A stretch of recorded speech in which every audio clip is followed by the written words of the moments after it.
thank you for being here. We've been planning to get together with you for some time, and alhamdulillah, now is the opportunity for us. Let us talk a little bit about your own, how should I say, transitions that have brought you into Islam. Maybe that would be interesting, right. Then we'll go into other things. Well, I'm originally from California. My father was a university professor in Northern California, and on my mother's side, actually, they've been in California for over 100 years, so it's an old Californian family. And I was raised,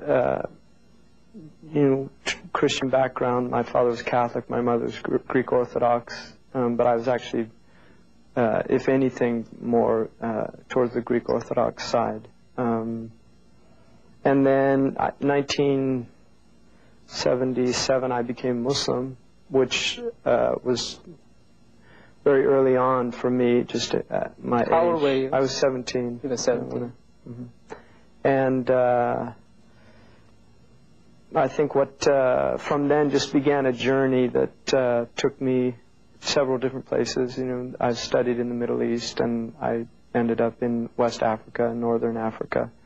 But before you get into your odyssey, you said that you became a Muslim at the age of 17. Right. What brought about this change? I mean, was there something extraordinary that was happening in your life, or were there influences that, or was it just your own? No, I think it's interesting because statistics have shown that conversion of people to interreligiously, but also intra-religiously, usually occurs between the ages of 12 and 21, which people don't realize that, but it's actually more common for people of a younger age to have religious inclinations than at an older age. And I think maybe some people tend to find religion, or at least a spiritual tradition, because I was much more interested in spirituality than religion at that age. I think that is unusual, though. I mean, spirituality is a heavy topic. I think for me it was a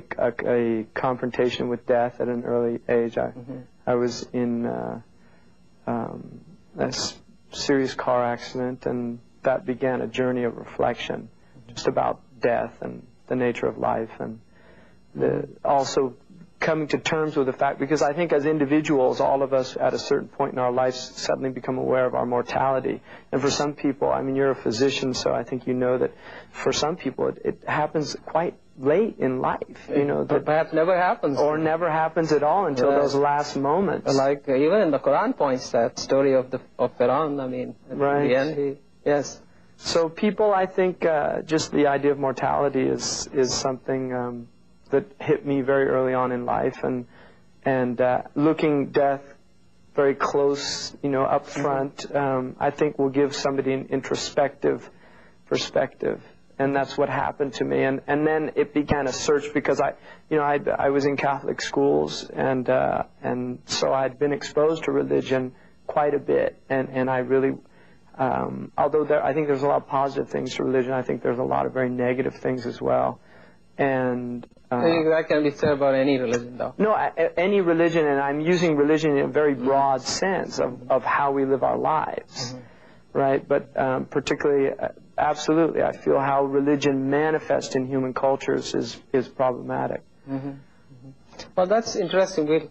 We'll come back to looking at the religion and faith and spirituality a little bit later. All right. But so that after having gone through an experience, I sort of tend to think that a lot of people who convert have some defining moment of this kind. Do you agree, or? Well, this is another fascinating topic. If you look at one of the great conversions in the Islamic tradition is Umar ibn al-Khattab, and we know that he was literally on his way to kill the Prophet, peace be upon him. And by the time he gets to the door, I mean, there's a whole side scenario that takes place of going to his sisters. But in the same day, by the time he gets to the door, he's converting to the way of Islam. So conversions, it's a really unusual thing. So you're saying that there's also this higher dimension. I think there's so many variables involved with conversion itself that it's very hard. People have asked me, how did you become Muslim? And I find that a really hard a question to answer, simply because you're dealing with such a multi-dimensional situation. Yes. And there's so many variables. From one perspective, we could say that our journey to whatever unfolds in our life begins literally with inception. And there's an argument, and it certainly is the Islamic one, that it begins prior to inception. So, you know, we can look at it materialistically and say, well, this happened and this happened. I was having an identity crisis, which according to Erickson's psychosocial theory, I mean, this is what happens during that period of time. Yes. We're trying to resolve our identity and things like that. So we can look at it from a materialistic perspective, but I don't think it's simply can be limited to that, although there's certainly that element exists, and I wouldn't deny that. Yeah, but I think by the same token, the kind of experience that sometimes people can look back to when they were either looking at imminent death, or I mean, I have this conversation with my patients also sometimes who are going through that, and then they say very clearly that something intrinsically or internally happens to them, and their whole view of life changes. Well, this is called fitrah, right? I mean, this is what the Quran calls fitrah, which is the inherent nature. And I think what happens, which is fascinating, because my own time of working in critical care, which was for about 4 years, and dealing with patients, and I was in a cardiac unit, so I was dealing with people that were dealing with heart attacks. And it's fascinating to see a vista open up to people that are confronted with their mortality, and it can be closed very quickly. And oftentimes it's the physician who is complicit in the closing of that vista, because they'll remind them that this is, you know, things are okay. All you need to do, I think, you know, you've had a slight infarct. There's not a lot of damage to the tissue. You can have a good long life if you just, you know, cut down on the fat, lower your cholesterol and things like this. And suddenly you see, within a period of a day or so, a patient who has had this impact, in which they're saying, wow, I need to look at my priorities and what's important in life and where am I going and suddenly they're back on the phone calling, and I think my doctor says I can get back to work by, you know, 2 weeks or a week. And so it's fascinating. So I think vistas do open up for human beings. And I, at the age of 17, chose to you know, to enter into that vista and really to explore it to its fullest, and it ended up in my conversion to Islam. And I think that somebody would have a very similar experience as I did, and they might look at and get interested at that vista, but turn and get on with life, and I didn't, and it's been a defining moment for me in my life and a turning point. Well, but you said that you used that moment when the pathway opened to get into Islam. Well, why Islam, though? At that time, if you well, I think what happened to me is that I became interested in after death, in what happens after death, and I began to study various traditions, what they said, and I think I was already disappointed with the Christian tradition in many ways, and partly because of just history. I was just studying. I find, you know, European history is really embarrassing for European Americans. But I got interested in looking at after-death scenarios. And I think of all the traditions, because my background is also comparative religion and university background, which I went into later, obviously, because I did the nursing, and then I went into comparative religion. But if you look at comparative religion tradition, I think what you find is that really Islam has added more to the after-death scenario than any other tradition prior to it. Though Christianity has. But they don't have a great detailed account of literally what takes place. And what I find fascinating is work like of Raymond Moody's Life After Life and different books. And I actually at 17 went to see him lecture. That's interesting. And I got interested in near-death experiences because that's really kind of what I had. And I find it fascinating that many of the experiences that people have are very similar to what has been defined by the Prophet Muhammad, peace be upon him, as what happens after death. And one of the signs of the latter days of the human experience, according to the Islamic tradition, is that people will be brought back from death. This is in the hadith literature or the traditions of the Prophet sallallahu alaihi wasallam. But actually, we'll get towards the what Islam says in terms of hereafter. But I'm just keeping track of your story presently, and so that after this moment, or this defining moment, if I may put it, you looked at Islam because you were studying. I was just looking at various religions. I was looking at different traditions, and particularly with this after death. And, you know, Islam, it's changing now, but this is 1977, probably 76, 77, prior to the Iranian Revolution and what was happening then. And Islam is just, you know, it's the last place people look in the United States, traditionally. Were you up in San Francisco? I mean, you'd look at Hinduism, Buddhism, probably Shintoism or Taoism before somebody'd think about looking at Islam. You know, because there's just such a negative stereotypical image of Islam and the Muslims. And it's also, there's this incredibly anti-intellectual backlash. That I mean, Islam is what one of my father's friends, who was a lawyer, educated person in this country, they were just in conversation and mentioned that Islam was an idiot's religion. And my father said, well, you know, my son's a Muslim actually, and I don't think he's an idiot. Well, that's interesting. But you see, you brought up another topic which needs some reflection here, and that is that you said the impression of Islam compared to other religions is so terribly negative. Of course, there is a reason for it, and I don't know. It's historical, and there's a lot of reasons for it, and certainly the historical tension that existed between Christianity and Islam for centuries. I mean, Gibbon, who penned the Decline and Fall of the Roman Empire, said that the debate, he termed the war between Christianity and Islam as the Great Debate. And so that Europe has always felt the pressure of Islam at its borders, and has had several wars with the Muslims over the centuries. But I think that that what's happened in the West is that religion in general has a negative. It has a negative perception, and part of it is you know, the Enlightenment period of recognizing that religion by and large is fairy tales. I mean, this is something, and this is what a lot of modern research has clearly shown, that we're dealing with mythological conditions in which books were written, and pre-scientific, pre-rational, magical worldviews were presented. Yeah, but that's only one aspect of it. I mean, one can look at that argument and say, well, yes, it's a strong argument, though. It is. It is partly there. But I don't think that one can dismiss the entire, you know, substance of any faith by saying that this is what a lot of scientists do.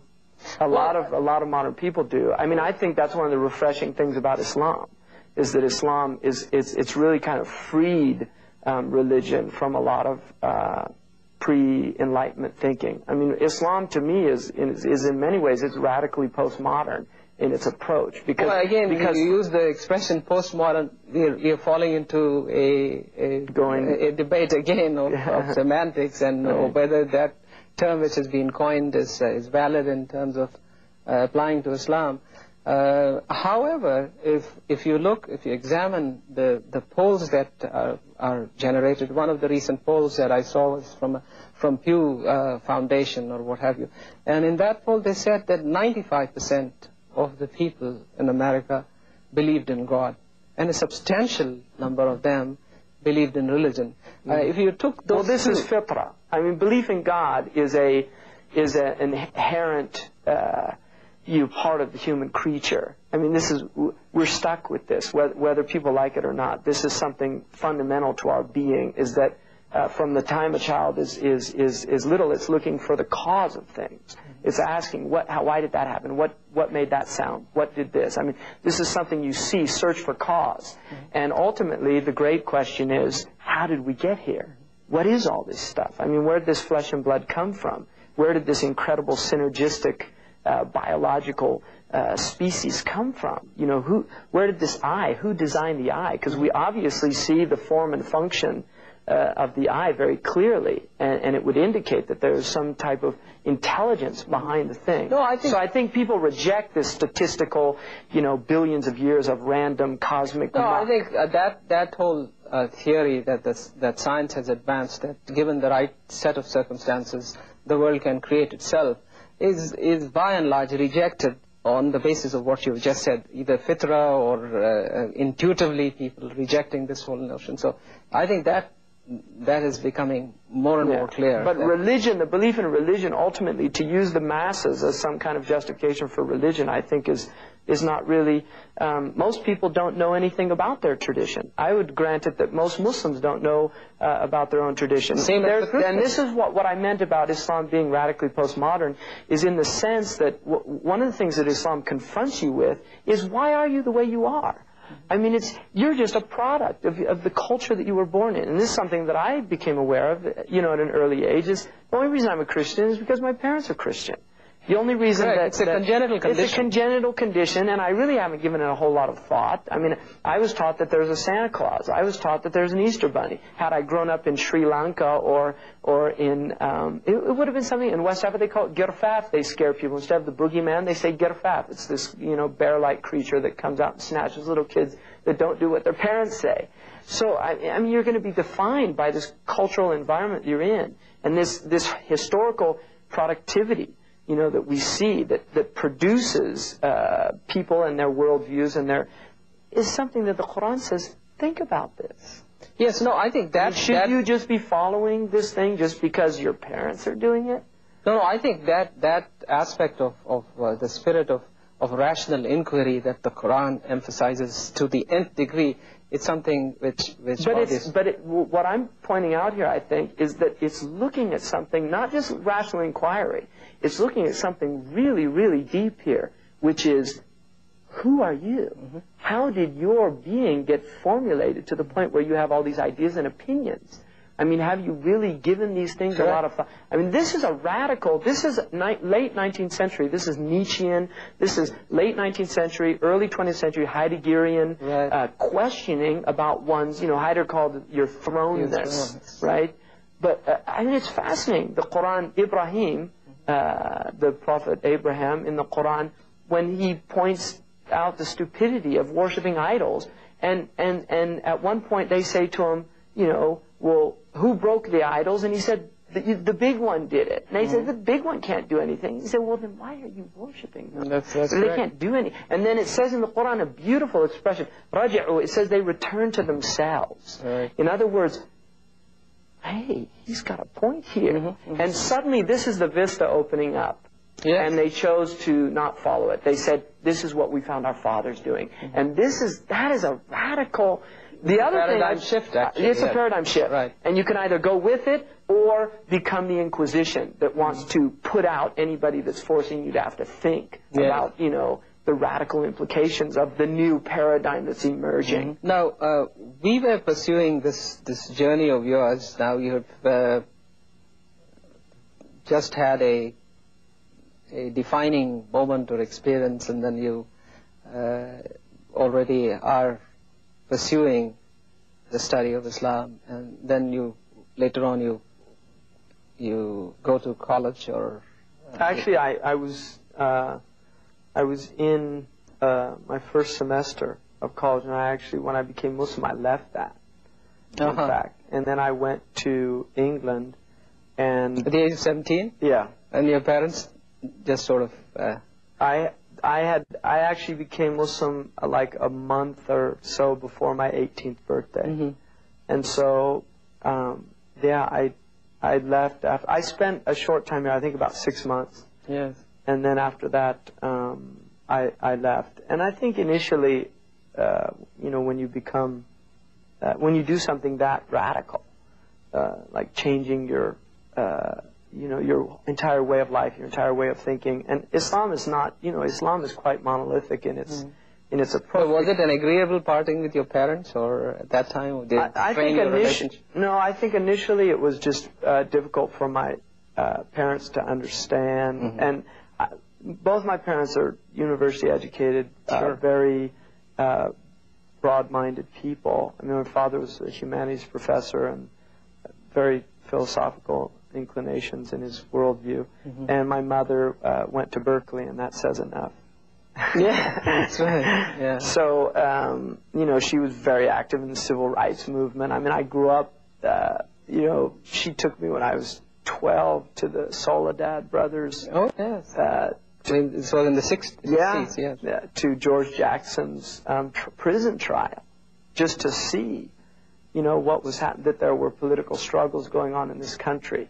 She was very opposed to the Vietnam War. So I did grow up with a lot of awareness of with a lot of awareness, social awareness, very much so, and certainly about the inequities in our culture. System.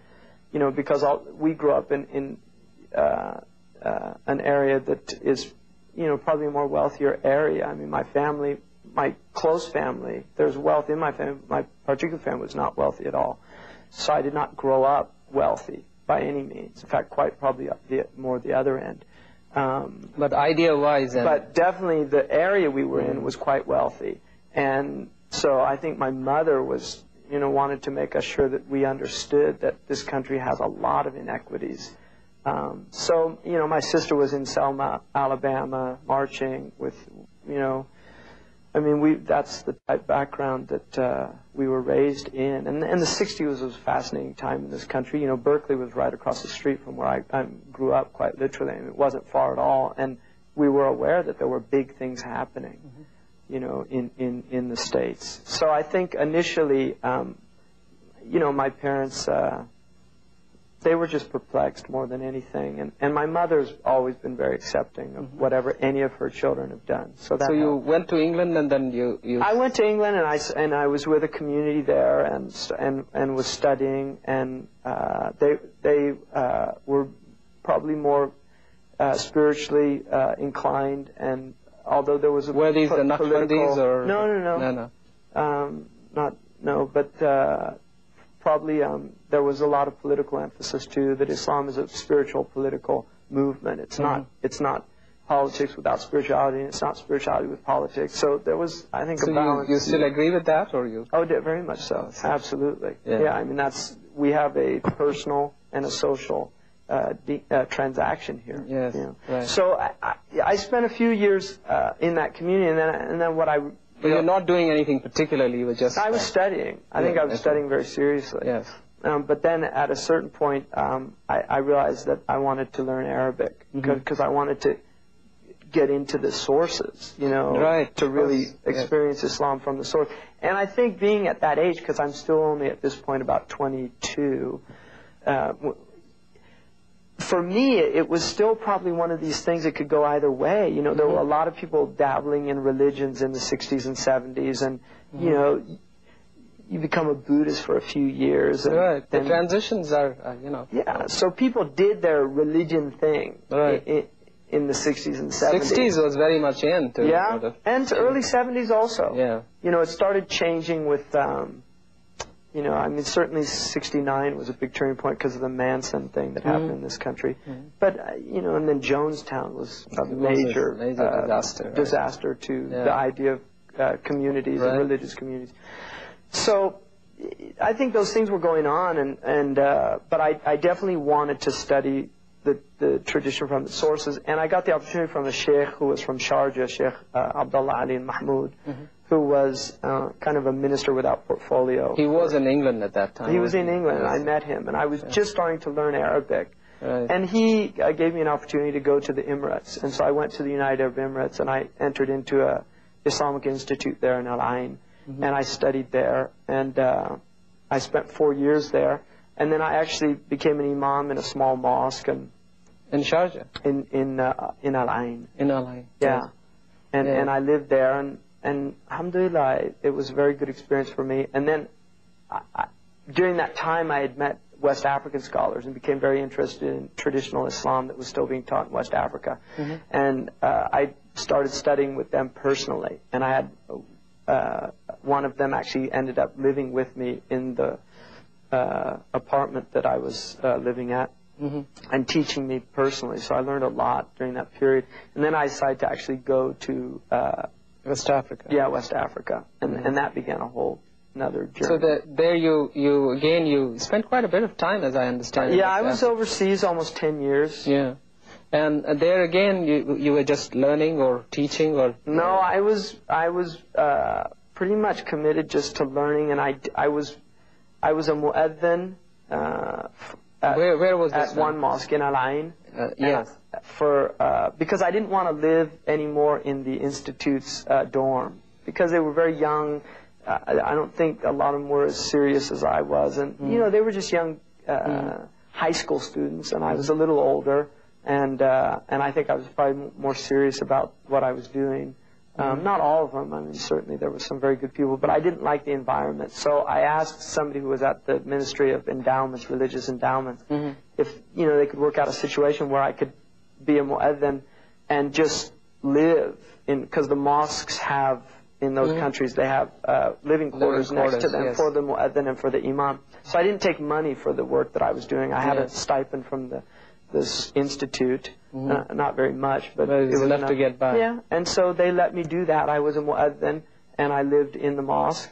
And then I became, after a year of doing that, I learned not very much, but I learned, the last portions of the Quran quite well. I could write them, recite them well. So they let me become an imam in another mosque that was near there. Yeah. And people were very generous to me. That they used to bring me food and things like that.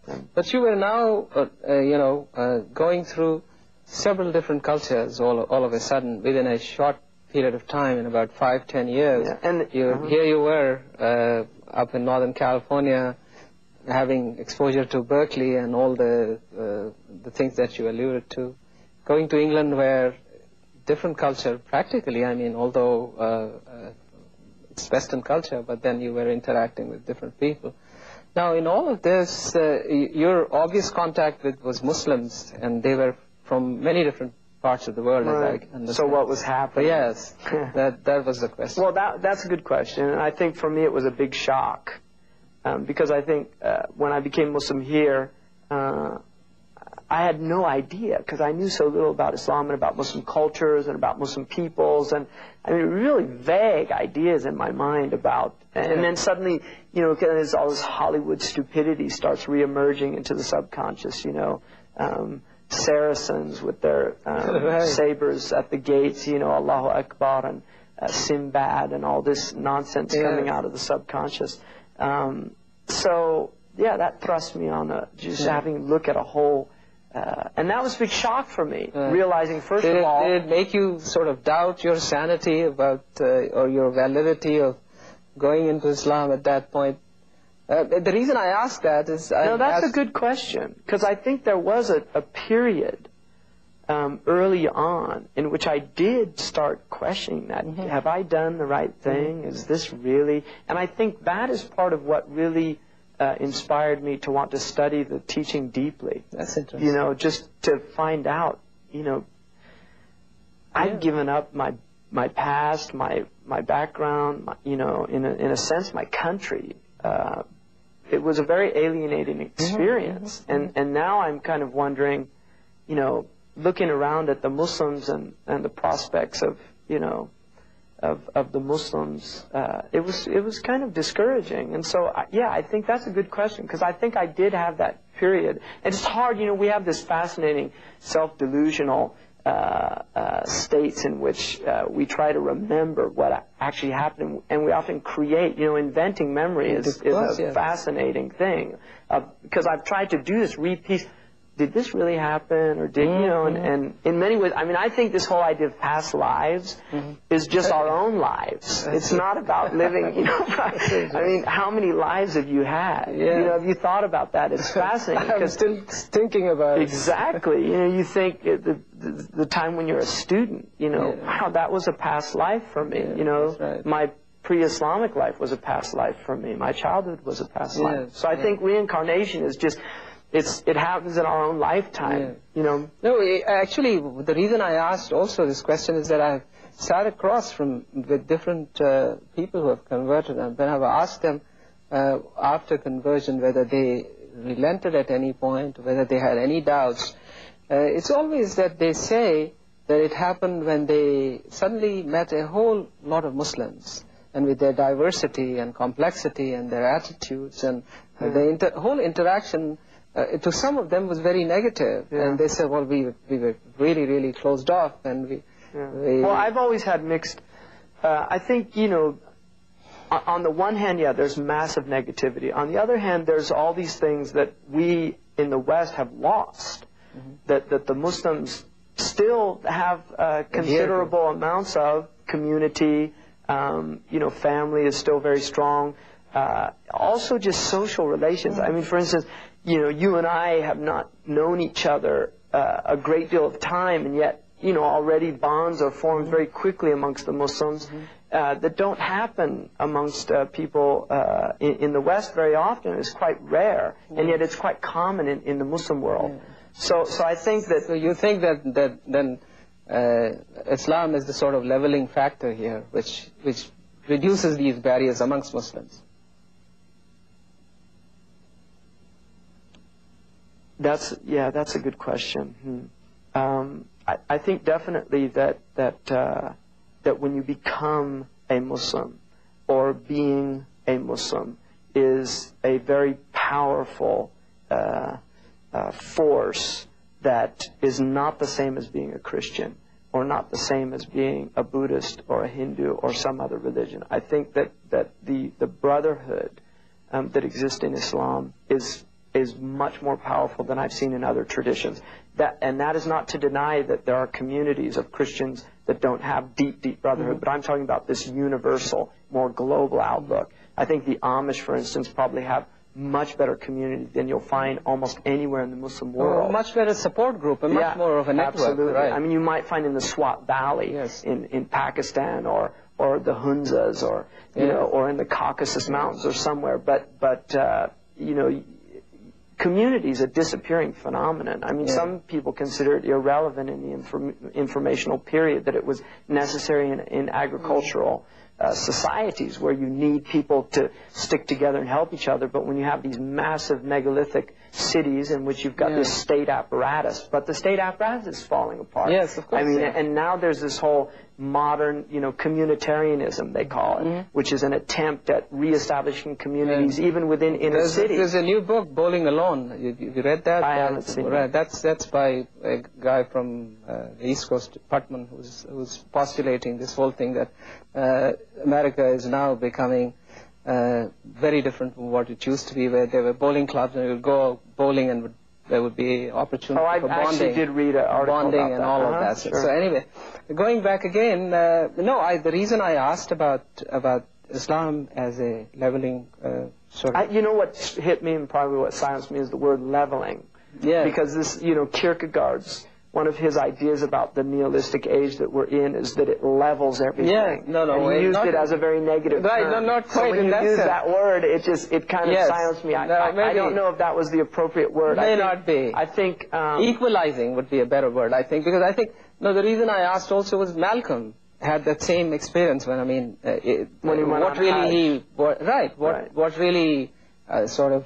Well, Hajj is a definitely leveling experience. Yeah, but still, he as much as there was that spiritual bonding which occurs in Hajj and all of that, but to see the humanity interacting with yourself at that level of equality was, I thought, what... well, this is one of the fascinating... Again, you know, one of the conditions that we're finding ourselves in is that provincialism is increasingly becoming detrimental to the human condition, because massive groups of peoples of different backgrounds and cultures are thrust together in megacities like Los Angeles and Burbank and these places, and suddenly it's, you know, you've got a Korean for a neighbor, or you've got a Vietnamese for a neighbor, and your son might have been in Vietnam. And suddenly it's having to deal with human beings that are very different from yourself. And I think that's one of the things that Islam does to us, is that it forces us to deal with otherness in a way that is not alienating, but is in fact bonding. And what you know, the otherness of color, of language, is broken down by the sameness of belief that transcends whatever differences that people do have at these exterior levels, that ultimately our basic impulses are pretty fundamental. I mean, we're dealing with people that want the best for their family. Yes. This is a universal human situation. We're dealing with people that want to live harmoniously, that don't want to be violated or violate others. I mean, I think the vast majority of human beings share some pretty fundamental, basic virtues. And all religions have the same core values, more or less, to that extent. It's just how do we achieve them? Absolutely. This is the crisis. I mean, we can all agree, let's all be human. Right? Yes, but how do you do that? How do we become human? Yes. And this is where the whole issue becomes problematic, and I think this is where Islam's agenda for humanizing people is so radical. Well, I don't know whether you would call it agenda. It's a process, I think. Well, I'm using agenda. See, we're looking at negative terms. Agenda can be, Yes. I mean, Islam does have an agenda, and its agenda is to transform people into kind of crude semblances of Bani Adam, or the Adamic species, to a true Adamic being, a true human being. I mean, I definitely think that's... With a conscience. Right. And the most radical way of doing that is having people pray together 5 times a day. Yes, of course, yes. You're praying in a line, in a rank, with people, a black man is on your right side, a white man's on your left side, a Chinese, and this is something pretty extraordinary. Yes. No, and the whole idea of being forced to touch them, yes. Yes. Which shouldn't feel forced. It should be a longing or a desire for that closeness and that intimacy that takes place in prayer. So that the social aspect, Ramadan. I think there's no question that in all those and universalizing Ramadan, the idea that we're all 1/5 of the world's population is fasting. Yes. 1 month out of the year together. I mean, you talk about harmonic convergence. So, you spent about 10 years overseas, and then I came back here. You came back to Northern California again? Actually, Southern California. I see. And I studied, I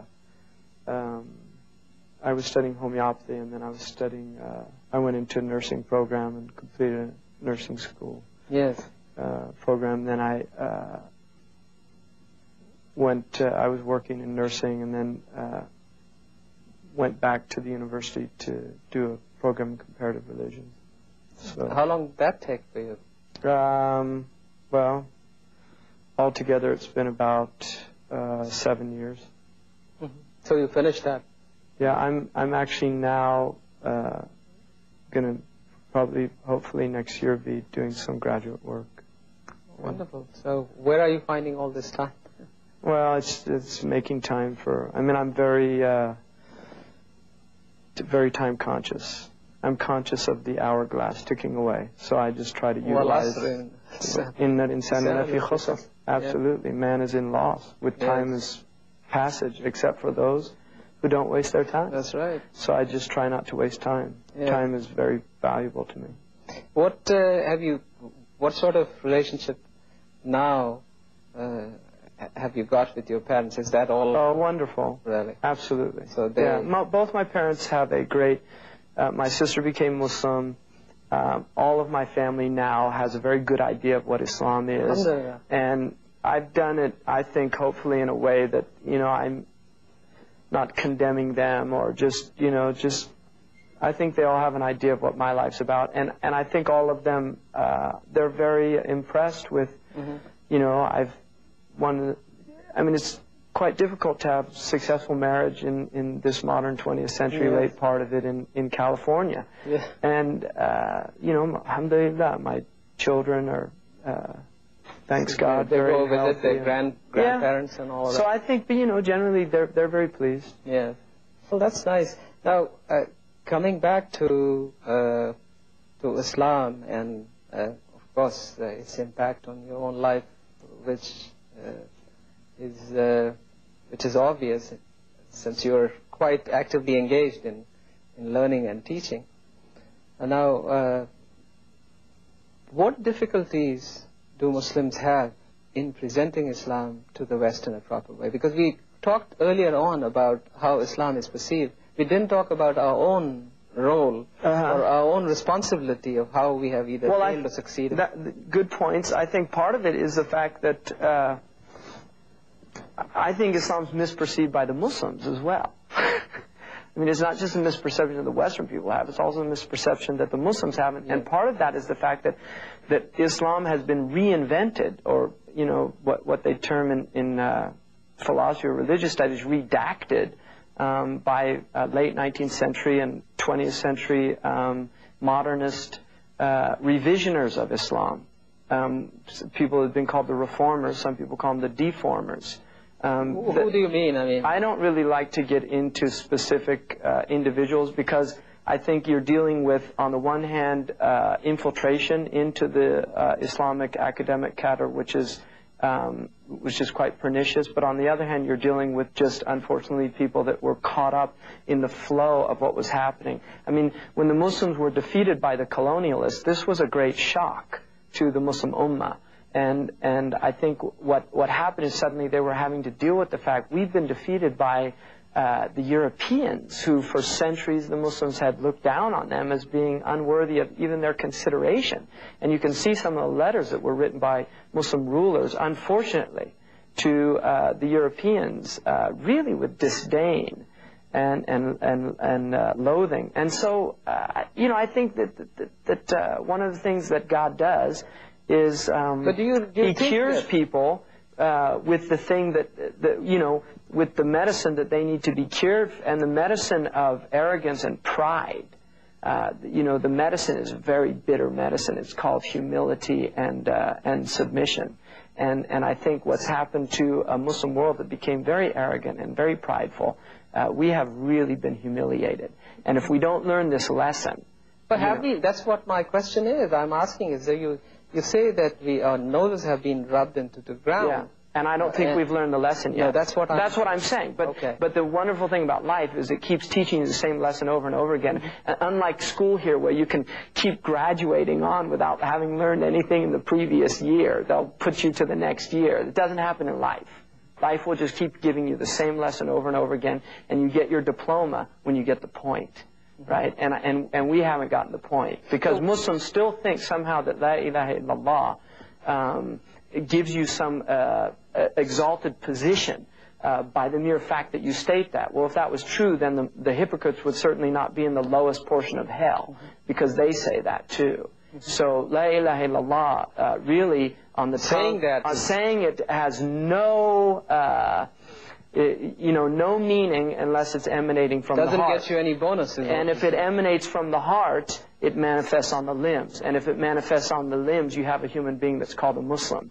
And if it's not, you have somebody that the Quran clearly defines as a hypocrite, a munafiq. Somebody that, in fact, the way the Quran articulates is يُخَادِعُونَ اللَّهَ وَالَّذِينَ آمَنُوا وَمَا يَخْدَعُونَ إِلَّا أَنفُسُهُم. They attempt, and it's mukhada'a in the Arabic language is an attempt. They attempt to fool Allah and those who believe, and they only succeed in fooling themselves. And there's another version, which is the Warsh version, which says, وَمَا يُخَادِعُونَ إِلَّا أَنفُسُهُم, and they only attempt to fool themselves. In other words, that self-delusion ultimately, yeah, you can be self-deluded, but ultimately you know in reality what the truth is. So then, you know, to summarize that, what we are saying here then is that the prevailing attitudes within the Muslim community is that they haven't really come to grips with the humiliating defeat, and therefore they will continue to... And this is why we go around Christian bashing, which is a very common Muslim activity, you know, to feel good about ourselves, to point out how horrific the Christians are. I don't know. Why isn't that there is a change? I mean, what is happening though? What do you think? Let's examine that. Why isn't there a change? Why aren't we looking? Well, they say the best definition of madness. Do we have the Rishava or? They say the best definition of madness is to do the same thing over and over again and expect different results. Yeah. So I think, in one sense, we've been afflicted with a type of madness, and unfortunately, post-traumatic stress syndrome is, you know, it has deep repercussions. And I think the Muslim Ummah as a body is suffering from post-traumatic stress syndrome. Yeah, but then what are the remedies? Where is the CPR? I mean, we're now talking where is the CPR? Well, you need doctors and nurses for that. And this is a good point, because I think part of our struggle is the fact that we do not have any more institutions that are producing human beings of a brilliant intellectual caliber and a spiritual depth that can not only diagnose but also treat the patient. And traditionally, this has been the realm of the ulama al-amilun, who are called the awliya, the people that are close to God in their knowledge and in their action. And those people traditionally have guided the Muslims through their devastating periods of time. Well, you can see quite literally that, and I don't like to get into colonial bashing, because I think it's a real dead end for the Muslims. Victimization is a dead end road. But nonetheless, there are some important features that need to be looked at. And one of them is the fact that our libraries, our scholars, our khanaqas and madrasas and tekkes and all these places where there was spiritual preparation, intellectual preparation of the Muslims, they were literally shut down. And not only that, but the governments that were created, and Social Reform in Syria is a good book to look at, talks about this. The governments that were created by the colonialists, and this is the fifth column, which ultimately I've never seen historically, and historians would obviously verify this or negate it, but I personally have not seen historically where there was a conquering of a people without that fifth column element. And this is why the Quran says, "Hum al-adu fahdharhum qatilhum Allah," that the hypocrites, they are the true enemy, and may Allah destroy them. Because these are the people that have been complicit with the colonial enterprise and the neo-colonial, and we can almost say, why say neo-colonial? Because as far as I'm concerned, colonialism's never ended. It's just changed forms, because the chameleon-like nature of the West is one of its most extraordinary features, that it's able to change its form. Its cloak, yes. And this is what media and television is all about. Yeah, well, that is now cultural imperialism. We will come to that. But then what you're again pointing out is that we are indeed in a double jeopardy, if I might put it that way. One is that we feel that there is a conspiracy that the West has on one hand. On the other hand, we do not seem to acknowledge that we are no more the power, and we are nothing in terms of amounting to anything in the scheme of things. Well, neither was the Prophet's Medina in the 7th century. So we shouldn't forget that. No, we shouldn't. And the Quran very clearly says, "Kam min fi'atin qalila ghalabat fi'atin kathira bi'idhnillah." How many times have a small faction defeated a great faction by the permission of God? And so we have, the Muslims, if they're obeying their teachings and practicing, then they have a permission, they have an authority, which is very powerful, and we shouldn't underestimate it. But I think it's, it's a good point that if you look, why isn't anything happening? And I think part of it is the fact that if you look at the disease, what I feel the greatest articulation of it from the Islamic perspective is the word itself, which is used to designate everything that is against Islam, and that is jahiliyyah. And jahiliyyah is a word that in its root meaning means ignorance. And this is the whole argument of Islam, that you reject the truth out of ignorance, that you only do things that are bad out of ignorance. And this is Socratic teaching as well. I mean, even the Europeans have this idea that people don't do bad things if they really knew what they were doing.